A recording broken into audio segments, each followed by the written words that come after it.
Good afternoon. Thanks for joining us. I'm Chief Meteorologist Jesse Gunkel with the very latest on Tropical Storm Cristobal at this point. Right now, as of the latest advisory, the 4 o'clock one, again, not much has really changed. It's still moving in a northward pattern, but we're watching it closely at this point. Obviously, our impacts have been pretty minimal over the last couple hours. We've had a couple pockets of rainfall, mainly in that moderate category. Obviously, another little batch making its way through the capital area as we speak, right around Denham Springs right now, eventually going to walk through central and the downtown area. We've got a lot of the heavier rainfall well to the east of this system. So again, this is where the majority of the impacts have been over the last few hours and really much of the morning going into the afternoon. And really the concern is going to continue in this area. As you notice, this red box, that is a tornado watch. So possibility for a couple individual tornadoes that could spin up quickly for the panhandle of Florida, Mobile Bay, and everything between Gulfport, Biloxi, Ocean Springs, all the way to Bay St. Louis. Obviously, we've had multiple reports of funnel clouds. Obviously, a lot of people along the coastline around Highway 90, which is now actually closed because of high water due to this system. So, as you see, a lot of these feeder bands extend well into the Gulf of Mexico, but I wanted to show you closely, and you can see here, notice this little swirl that starts here. Now, that's one concern. The other is a little swirl just around Grand Isle. These are two little vortices, two little spin-ups inside a larger circulation.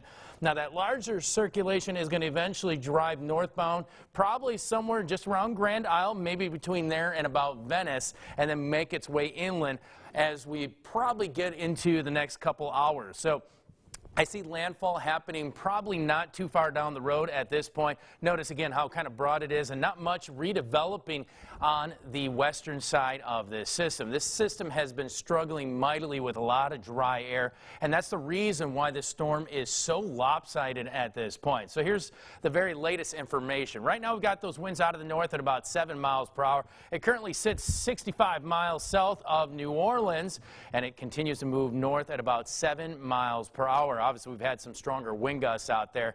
And as you see, again, a little bit of convection here kind of developing south of the storm, but it doesn't last long. It's just kind of pulsing. It's not really becoming part of this system. We've got a lot of the stronger thunderstorms really kind of in between here, right around I-59 here and I-10 as you head eastbound towards Florida. That's where that heavy rainfall currently sits, and the concern is obviously for flash flooding there. For us, we still have the potential for some rainfall, but if this system quickly moves inland, and then I think our rain chances are really going to drop. And all the action, obviously, with the current path right here, which has been shifted just a hair. Again, not much, just a hair to the east now, right through the lakes. And as you see, it goes right across Lake Marpa. Here is Lake Pontchartrain, so a little bit closer. So right around, really, I-55, just around the Ponchatoula area, you can see that system drive through. By the time we get to Monday morning, just after midnight, you'll see winds are already down to about 45 miles per hour. So I really don't see the system intensifying anymore before landfall. Again, it's too close right now, and this system is really going to start to collapse. Again, we still have some gusts of about 65 out there, so obviously those are rather strong, and that can do a lot of damage. But notice that's going to be well displaced from the center. So again, we'll start to see those winds pick up a little bit. Monday, we'll see it quickly race off, become a tropical depression and even a subtropical system, and then obviously after that point, even extratropical. And then again, it's just rainfall for a lot of areas well north of our viewing area. So watch the Doppler radar here, and you can see that wave coming in. We've got some moderate rainfall, maybe a couple heavier pockets for northern East Baton Rouge Parish. We've got some storms a little bit further south down towards Morgan City. That's that wave that just came through. However, as you notice, another little batch driving in around Mandeville, North Shore, getting some very heavy rainfall through the Slidell area. Another batch moving into Biloxi. And that really is the concern because the system has kind of wobbled a little bit.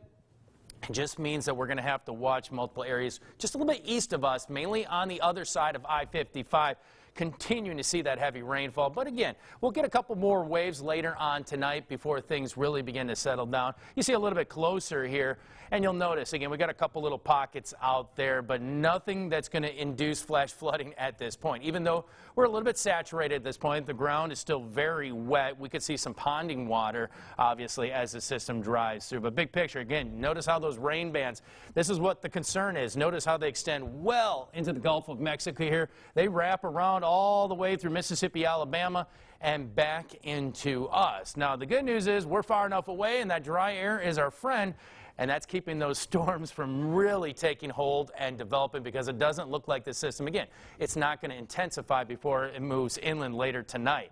So here's the estimated rain total so far. Obviously not much. Again, this is just Doppler indicated. You can see some heavier pockets from Slidell down towards New Orleans. Obviously, I think this model is even a little bit on the lower end of the scale. So here's the reason. Look at this. All this dry air getting wrapped all the way around and infused back into the system, and we're really not seeing any new development on the other side, so I'm not worried about banding coming around at this point. It's really kind of getting sheared off a little bit further north. So again, just kind of keeping an eye on that system. Still kind of taking that northward path, even though we've kind of had a couple areas in between kind of spin up in between the center of this very, very broad circulation, and obviously well off towards the west. That's what's going to drive this system. Possibly walk a little bit further west before starting to make a northeastern turn. But here are those current wind speeds: 14 miles per hour in the capital, 10 in Hammond, 15 in New Orleans. Looking at your gusts outside, a little bit stronger out there, 22 for us, 23 in Opelousas, right now 23 in Hammond. A little bit stronger down in Ascension Parish, coming in at 26.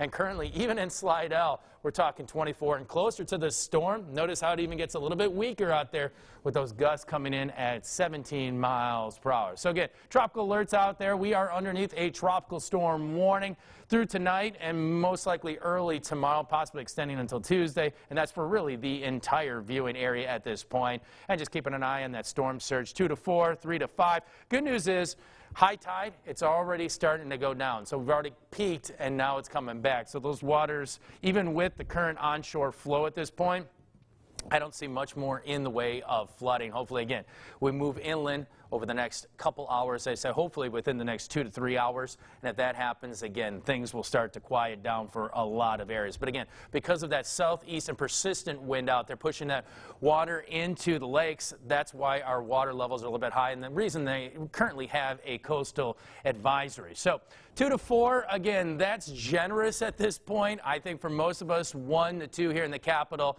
Obviously, the further east you travel, those totals will start to go up. So expect more in Livingston, expect more in Tangipahoa, expect more in St. Tammany, expect more further down the road as soon as you step into Mississippi. Again, if we do get stuck under a feeder band tonight, if this system continues to wobble before moving inland, yeah, our totals could go up a little bit, but not by much. Also, I do want to point winds 25, 30 right now with some higher wind gusts out there. We may see a funnel cloud or two, but I'm going to keep that a little bit further towards the east out there. And again, that coastal flooding. We're talking mainly on the western edge of Maurepas, same thing, the north and the western edge of Pontchartrain.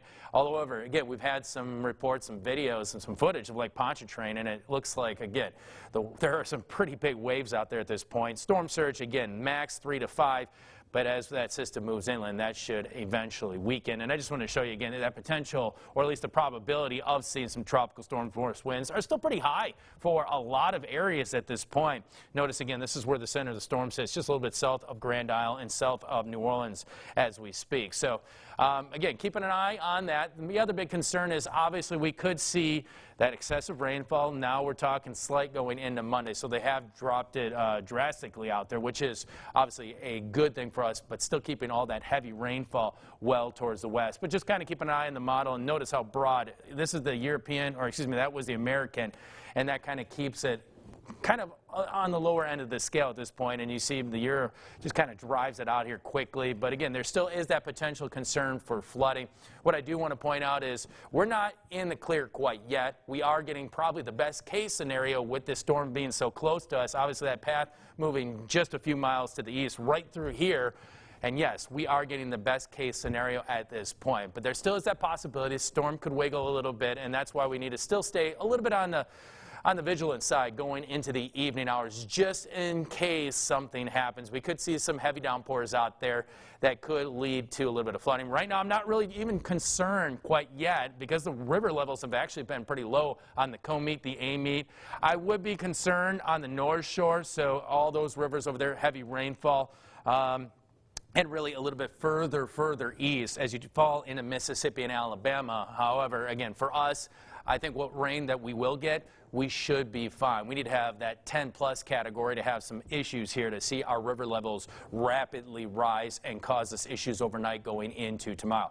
All right, it's about 4:18 out there. We're going to get you up to speed at 5 o'clock tonight, so make sure you tune in to Local 33. We're going to also have the very latest on our website, Be Our Proud. Make sure you download our free app. It's great. It's got everything you need to go, again, with the latest advisories. You can see it here, all the good information that you can stay up to speed, just in case if you decide to leave town or go to the store. Main thing is, again, just stay alert this evening. Stay weather aware. We will continue to keep you updated through the overnight hours, and make sure you tune into our newscast this evening. Thank you so much for joining us.